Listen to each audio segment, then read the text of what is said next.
Hello everyone, I am Akash Gaur. Welcome back to your Indian medical lecture. Guys, नया topic लेकर आए आप लोग के लिए मैं एक्सरे पूरा डिटेल से आपको समझाने वाला हूँ। मैं एक्सरे होता क्या है, कौन से एक्सरे में देखकर आप कैसी बीमारी पता कर पाते हो, सारी चीज़ें। टीबी होगा तो कैसा दिखाई देगा, बहुत सारी डिटेल से मैं ये वीडियो बताऊँगा आपको। केवल एक्सरे से एक्सप्लेन नहीं करूँगा, रिटर्न में नोट्स भी आपको मैं यहाँ पे देने वाला हूँ। और दोनों भाषाओं में, हिंदी प्लस इंग्लिश दोनों भाषाओं में यहाँ पे समझाऊंगा। स्टार्ट करता हूँ गाइस। सबसे पहले हम लोग समझते हैं एक्सरे। एक्सरे के अंदर दो कलर हो दिखाई, देखो सिंपल बात समझनी है हमको कि एक्सरे जो होता है ना आपका, एक्सरे में सिंपली आपको दो कलर विजिबल रहते हैं। एक आपको ब्लैक कलर दिखाई देता है कहीं कहीं पे, और एक वाइट कलर। ठीक है, इन दोनों कलर के अकॉर्डिंग ही हम बीमारियों को देख पाते हैं कि कौन सी बीमारी हुई है और कौन सी बीमारी अपन समझ पाते हैं। ठीक है, तो बेसिकली दो कलर दिखाई देंगे, एक होता है ब्लैक कलर और एक होता है वाइट कलर। ठीक है, तो देखो व्हाइट कलर क्या होता है, रेडिएशन बोन और हार्ट को भेद कर बाहर नहीं निकल पाती है, इसीलिए वह सफ़ेद कलर की दिखाई देती है। सिंपल बात समझो, इसमें क्या होती है, जो एक्सरे होती है आयनोइजिंग रेडिएशन होती है। ठीक है, तो ये जो रेडिएशन है, इनसे जो निकलने वाली जो रे होती है, एक्सरे जो होती है, बोन्स जो होती है, बोन्स को कभी भी क्रॉस करके नहीं निकलती। और जो आपका जो हार्ट है, क्योंकि हार्ट के अंदर ब्लड होता है, उसको भी क्रॉस नहीं करती है। ठीक है, तो वहां पे अब देखो, जैसे कि चारों तरफ आपको हड्डियां या बोन्स दिखाई दे रही है, यहाँ पे वाइट वाइट है। ठीक है, ये क्लेविकल दिख रही है। ठीक है, रिब बोन आपको दिख रही है।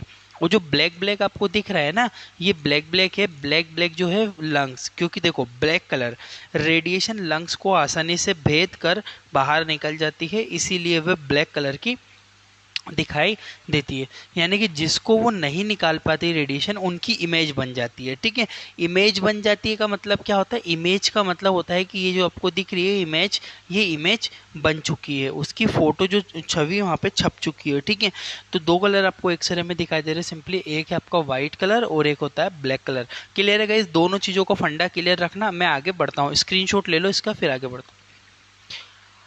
अब देखो, हमको इंपॉर्टेंट पॉइंट यानी कि महत्वपूर्ण कुछ बिंदु समझने होंगे इसमें, कि जो एक्सरे होता है ये सभी चीज़ों को देखा जाता है। ठीक है, इसमें सभी प्रकार की चीज़ों को देख सकते हैं, अलग अलग चीज़ों को समझ सकते हैं। जैसे कि क्या क्या हम चीज़ों को देखते हैं, क्या क्या समझते हैं। जैसे कि सीपी एंगल, सीपी एंगल का मतलब होता है कोस्टोफेरेनिक एंगल। ठीक है, ये एंगल देखते हैं हम लोग, हार्ट देखते हैं, लंग्स देखते हैं, ट्रेकिया देखते हैं, और गैस के बबल हम चेक करते हैं। ठीक है, अब देखते हैं हम लोग ये पांचों चीजें हम लोग कैसे चेक कर पाते हैं।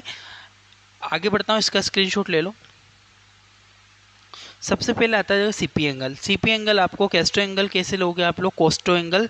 कोस्टो एंगल लेने के लिए आपको lower sharp part of lungs is called CP angle. CP angle किसको बोल रहा है, ये सीपी एंगल किसको बोलता है, ये जो आपको यहाँ पे ये वाले भाग दिख रहे हैं, शार्प पार्ट, ये नीचे वाले जो शार्प भाग दिख रहे हैं, इसको हम लोग कहते हैं सीपी एंगल। ठीक है, यानी कि नीचे वाले भागों का अध्ययन करना सीपी एंगल कहलाता है। ठीक है, इसमें नेक्स्ट चीज पढ़िए, it should be normal but it is disturbed in pleural effusion. एक बीमारी, एक प्रॉब्लम होती है जिसमें हम लोग प्लूरल इफ्यूजन कहते हैं। ये क्या होता है जरा, ये सामान्यतः जो नॉर्मली होता है, सामान्यतः अवस्था में प्लूरल इफ्यूजन होने पर वाइट कलर हो जाता है। अब समझो प्लूरल इफ्यूजन क्या होता है वो समझो। प्लूरल इफ्यूजन का मतलब होता है फेफड़ों के नीचे वाले हिस्सों में पानी का भर जाना, यानी कि ये वाले हिस्से हैं, यहाँ पे पानी भरने लगेगा। ठीक है, इसे हम लोग प्लूरल इफ्यूजन कहते हैं। जैसे कि आप देखो यहाँ पे, ये नॉर्मल व्यक्ति का चेस्ट एक्सरे है, इसमें जो मैंने आपको सीपी एंगल बताया है ना, ये वाला, अब इसमें आप लोग बिल्कुल शार्प है, तीखा हिस्सा है, नॉर्मल है। बट इसमें इधर देखो, ये क्या हो गया, वाइट वाइट हो गया। वाइट वाइट का मतलब यहाँ पे प्लूरल इफ्यूजन हो चुका है। प्लूरल इफ्यूजन का मतलब है नीचे वाले लंग्स में पानी। अब जब पानी भरेगा तो वो जो रेडिएशन है क्रॉस नहीं कर पाएगी, वाइट कलर का भाग पूरा कवर दिखाई दे रहा है। इसका आधा लंग्स इधर का और आधा इधर का पूरा कंप्लीटली डैमेज हो चुका है। वहां पे पानी की फॉर्मेशन, वाटर फॉर्मेशन भर चुकी है। ये चीज आप लोग ध्यान रखना। सही आएगा ही समझ में कि प्लूरल इफ्यूजन क्या होता है। फिर से रिपीट करता हूँ, लोअर शार्प पार्ट होता है उसको सीपी एंगल कहते हैं। जैसे डायग्राम में आप देख पा रहे होंगे, ये सीपी एंगल होता है।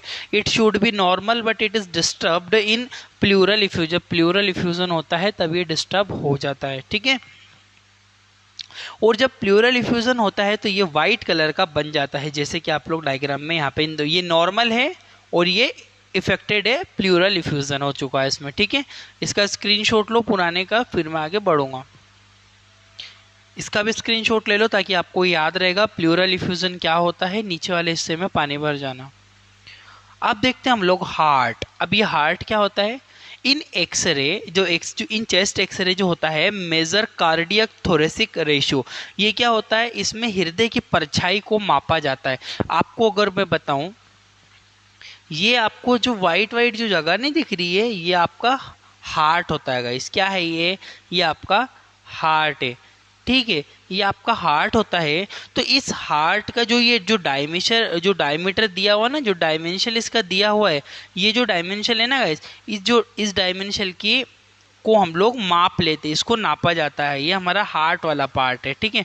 अब इस हार्ट वाले पार्ट को हमको नाप के देखना है, इसकी साइज कितनी है, जिसे क्या बोलते हैं हम लोग, जिसे हम लोग सिंपली कहते हैं कार्डियक 1 मिनट, जिसको हम लोग क्या बोलते हैं, उसको सिंपली हम लोग बोलते हैं कार्डियक थोरेसिक रेशियो, ठीक है। तो ये कार्डियक थोरेसिक रेशियो होता है। कार्डियक जो थोरेसिक रेशियो होता है, ये कार्डियक थोरेसिक रेशियो कितना होना चाहिए, लगभग 50%, ठीक है। लेस देन 50% से ये कम होना चाहिए कार्डियक रेशियो। यदि 50% है ये, ठीक है। फिर यदि 50% से यदि 75 या अबव जाएगा, यदि बढ़ता है, इसका रेशो बढ़ता है, तो यदि इसका रेशो बढ़ता है, इस कारण से कार्डियक थोरेसिक रेशो बढ़ जाए किसी कारण से, तो इसे क्या बोलते हैं, कार्डियोमिगेली। कार्डियोमिगेली का मतलब होता है हृदय का आकार बढ़ जाना। आई होप क्या गाइस आपको इतना चीज़ें समझ में आई होगी। फिर से रिपीट में कर देता हूँ। जो इन चेस्ट एक्सरे होता है, कार्डियक थोरेसिक रेशियो हम लोग पता करते हैं। Cardiac thoracic ratio minimum, cardiac thoracic ratio का मतलब होता है कि जो हार्ट है आपकी, इसकी परछाई को नापना, इसकी परछाई लगभग 50 से कम होना, 50% से कम होना चाहिए। बट किन्हीं कंडीशन में किसी प्रॉब्लम की वजह से बढ़ गई कार्डियक थोरेसिक रेशियो, तो इसे कार्डियोमिगेली के नाम से जाना जाएगा। स्क्रीनशॉट ले लो।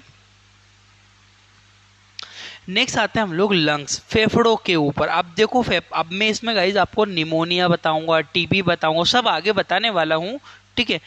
इन लंग्स बट आप पहले डिटर्मिनेशन तो करना सीखो, आप कैसे पता करोगे, ठीक है। In lungs determine the lungs field. अब इसमें हम फील्ड के जो लंग्स के अलग अलग भागों का अध्ययन करते हैं। तो देखो जो लंग्स होते हैं ना, ये अलग अलग लोब्स में डिवाइड, जैसे कि जो आप डायग्राम में देख पा रहे होंगे, ये हमारा लंग्स है।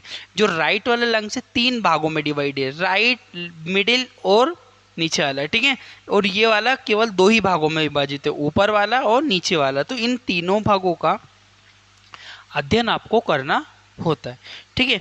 इसमें ब्रोंकोवस्कुलर मार्किंग को भी देखा जाता है। अब ये ब्रोंकोवस्कुलर मार्किंग क्या होती है गाइस, यदि आप लोग चेस्ट एक्सरे यहाँ पे देखोगे, तो आपको यहाँ पे कुछ वाइट वाइट जो शाखा है, जैसी ब्रांचेस जैसी दिखाई दे रही है, इसको क्या बोलते हैं, ब्रोंकोवस्कुलर मार्किंग में हम लोग करते हो। जैसे कि यहाँ पे आप लोग यहाँ पे इस वाले एरिया में देखो, आप इस वाले एरिया में देखो, आप यहाँ पे जो छोटी छोटी शाखा है इसमें, जैसे कि इसमें देखो खास करके, ये जो आपको छोटी छोटी शाखा है यहाँ से दिखाई दे रही है, ऐसी ऐसी, ये जो वाइट वाइट जो शाखा इधर है, इसको बोलते हैं ब्रोंकस, ये ना, क्योंकि ब्रोंकाई होती है आपके। तो इनको देखा जाता है, इनमें कोई प्रॉब्लम तो नहीं हुई है, कोई इन्फेक्शन तो नहीं हुआ है, तो उससे हम लोग डिटरमाइन कर सकते हैं, ठीक है। तो लंग्स में हम लोग फील्ड देखते हैं। स्क्रीनशॉट लो, फिर आगे बढ़ता हूँ।